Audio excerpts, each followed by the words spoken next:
Presiden Joko Widodo memilih mengisi libur panjang akhir pekan di kampung halamannya di Solo, termasuk menunaikan ibadah sholat Jumat di Masjid Nur Jamil, Solo, Jawa Tengah. Jokowi ditemani putra sulungnya Gibran Raka Buming Raka menunaikan sholat Jumat di Masjid Nur Jamil, Kampung Tapen, Kelurahan Nusukan, Kecamatan Banjarsari, Kota Solo, Jawa Tengah. Kehadiran Presiden itu mengagetkan para jamaah masjid karena tidak ada tanda-tanda sebelumnya kalau Jokowi akan sholat di masjid yang ukurannya tidak besar dan berada di tengah perkampungan warga. Jokowi nampak berbaur dengan jamaah masjid lainnya. Selepas sholat Jumat, Jokowi dan Gibran mampir di warung sate kambing Bu Bejo, warung langganannya untuk bersantap siang di daerah Loji Wetan, Kecamatan Pasar Kliwon. Berikutnya Jokowi membagikan buku tulis kepada anak-anak yang sudah menanti kedatangannya.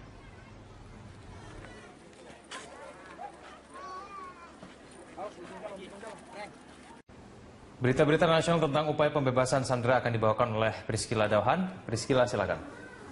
Ya, terima kasih Egan. Sebelumnya kita akan berita mengenai Presiden Joko Widodo yang mengisi hari libur beserta keluarga memilih acara intern di kediamannya di Sumber, Solo, Jawa Tengah. Mereka mengisi liburan dengan berolahraga di Stadion Manahan. Ibu negara dikawal ketat Pas Pampres serta ditemani sejumlah teman akrabnya. Sekali di saat berjalan menyusuri stadion, Ibu negara selalu disapa dan berhenti untuk berselfie bersama. Senda gurau Ibu negara terpancar saat bertemu dengan teman akrabnya yang berada di Solo.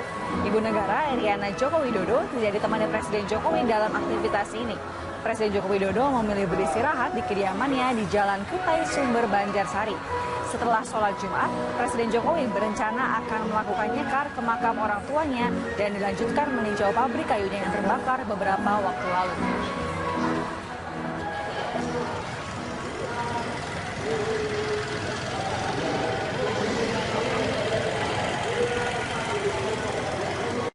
Pemirsa, Kebun Binatang Ragunan menjadi salah satu tempat favorit warga untuk mengisi masa libur panjang akhir pekan ini. Untuk informasi selengkapnya kita bergabung dengan Nori Utari langsung dari Kebun Binatang Ragunan, Jakarta Selatan. Nori, bagaimana antusiasme warga yang memanfaatkan kebun binatang Ragunan maksud saya untuk kemudian menghabiskan waktu liburan di akhir pekan ini? Iya, Ega, memanfaatkan hari libur di akhir pekan ini banyak menjadi kesempatan bagi masyarakat untuk berlibur bersama keluarga ataupun kerabat dekatnya. Dan salah satu objek wisata yang paling banyak diminati oleh warga DKI Jakarta dan sekitarnya adalah Marga Satwa Ragunan. Dan terlihat dari pantauan kami sejak pukul 8 pagi waktu Indonesia Barat sudah banyak sekali pengunjung yang memadati Ragunan ini. Hal ini terlihat dari pintu masuk Ragunan dan juga area parkir mobil dan juga motor yang sudah membeludak. Hal ini menandakan bahwa besar sekali antusias para pengunjung yang ingin bermain di Ragunan ini. Dan tentunya diketahui bahwa di Ragunan ini memiliki banyak sekali koleksi hewan langka. Dari yang kami amati ada beberapa koleksi hewan langka, diantaranya adalah harimau, beruang madu, orangutan, komodo, gajah, dan juga lainnya.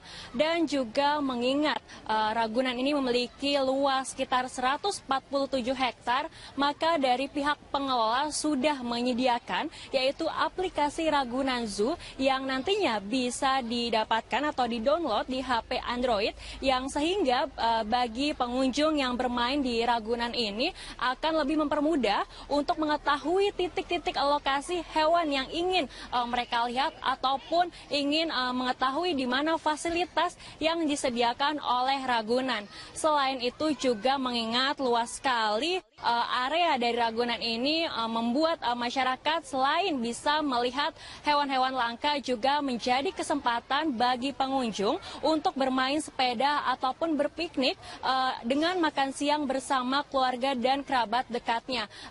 Dan juga banyak sekali aktivitas lain yang bisa dilakukan di Marga Satwa Ragunan ini.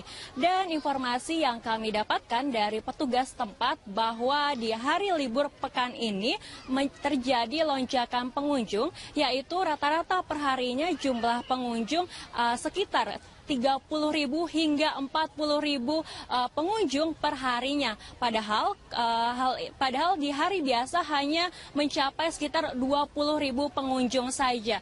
Dan ditargetkan nantinya untuk total pengunjung hingga hari Minggu nanti ditargetkan ada sekitar 60.000 pengunjung yang datang di Marga Satwa Ragunan ini. Egan. Ya, lalu apakah ada perbaikan fasilitas yang kemudian dilakukan oleh pengelola untuk membuat kenyamanan pengunjung ini bertambah? Iya, Egan, tentunya dengan untuk menyambut pengunjung dengan jumlah yang cukup banyak dan tentunya demi kenyamanan pengunjung juga dari pengelola dari Ragunan ini sudah menyiapkan yaitu kebijakan baru berupa memasuki area dari Ragunan ini harus menggunakan kartu elektronik dan kartu ini bisa didapatkan langsung di pintu masuk Ragunan dan juga bisa dilakukan isi ulang. Nantinya para pengunjung yang datang ke sini harus menggunakan kartu elektronik ini untuk meminimalisir antrean panjang dan selain itu juga selain kartu ini bisa digunakan untuk masuk ke pintu masuk juga bisa digunakan untuk memanfaatkan fasilitas lainnya seperti juga apabila pengunjung ingin menaiki kuda tunggang ataupun onta tunggang yang dipungut biaya hanya dengan menyodorkan yaitu kartu elektronik ini bisa menikmati berbagai fasilitas yang ada di Ragunan ini. Selain itu juga kartu ini bisa dimanfaatkan oleh warga untuk digunakan untuk menaiki Transjakarta dan juga walaupun ada kebijakan kartu elektronik ini namun tarif yang dikenakan tetap dikenakan tarif normal yaitu sebesar Rp3.500 dan informasi yang bisa kami tambahkan Egan bahwa ada beberapa pertunjukan spesial di hari ini diantaranya yaitu ada kuda poni dan juga onta tunggang yang bisa dinikmati oleh pengunjung untuk atraksi di hari ini. Dan berikut wawancara kami bersama Humas dari Ragunan. Pak, untuk libur panjang akhir pekan ini, apakah dari Ragunan mempersiapkan kegiatan khusus Pak untuk menyambut liburan ini Pak? Kegiatan khusus sebenarnya nggak ada ya. Seperti biasa kita lakukan, lebih kepada persiapan bagaimana memberikan pelayanan semaksimal mungkin, seoptimal mungkin kepada pengunjung dari sisi keamanan, kemudian dari percepatan dalam pelayanan pintu masuk, kemudian parkir dan sebagainya, lebih ke arah situ. Untuk atraksi memang kami tidak cukup signifikan buat atraksi. Yang kita siapkan hanya satwa tunggang misalnya onta dan kuda tunggang, kemudian foto bersama satwa kita siapkan seperti itu. Namun untuk atraksi-atraksi yang lain memang kita tidak ada dan ini memang demi kesejahteraan satwa kami mulai mengurangi adanya atraksi-atraksi satwa seperti itu. Dan untuk liburan akhir pekan ini Pak, untuk perayaan apakah jumlah pengunjung mengalami peningkatan? Kalau iya, kira-kira seberapa besar sih Pak peningkatannya? Sebagai gambaran, hari pertama kemarin sudah tercatat ada 55.000 pengunjung yang masuk ke Taman Marga Satwa Ragunan. Dan untuk hari ini kelihatannya masih cukup meriah pengunjung yang masuk pada pagi hari ini. Dan dari sisi parkirnya sudah tidak tertampung di luar, jadi kami sudah mulai.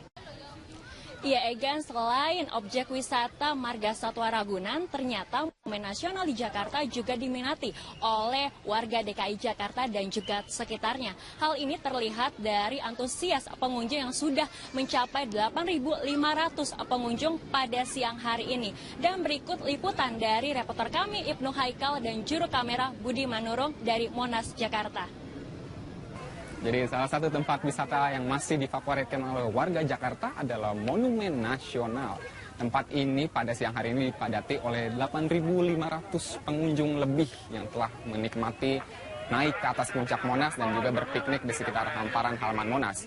Diperkirakan pada malam hari akan mencapai 22.000 pengunjung yang menikmati wisata Monumen Nasional di sini. Memang tempat ini cukup strategis dari berbagai tempat wisata seperti Masjid Istiqlal, Gereja Katedral, ada juga Istana Presiden RI, lalu ada Monumen Nasional, dan berbagai tempat wisata lainnya seperti kompleks kementerian juga ada di sekitar Monas, sehingga Monas menjadi favorit warga Jakarta.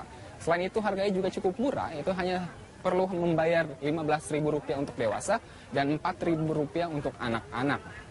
Masyarakat bisa menikmati naik lift hingga ke atas puncak tertinggi Monas dan juga menikmati kereta wisata yang mengelilingi Monumen Nasional pada hari ini. Dan memang Monumen Nasional juga menjadi favorit bukan hanya untuk warga ibu kota, tapi juga untuk warga dari Pulau Kalimantan, Pulau Sumatera, dan Pulau Bali yang pada hari ini datang ada begitu banyak rombongan memadati Monumen Nasional.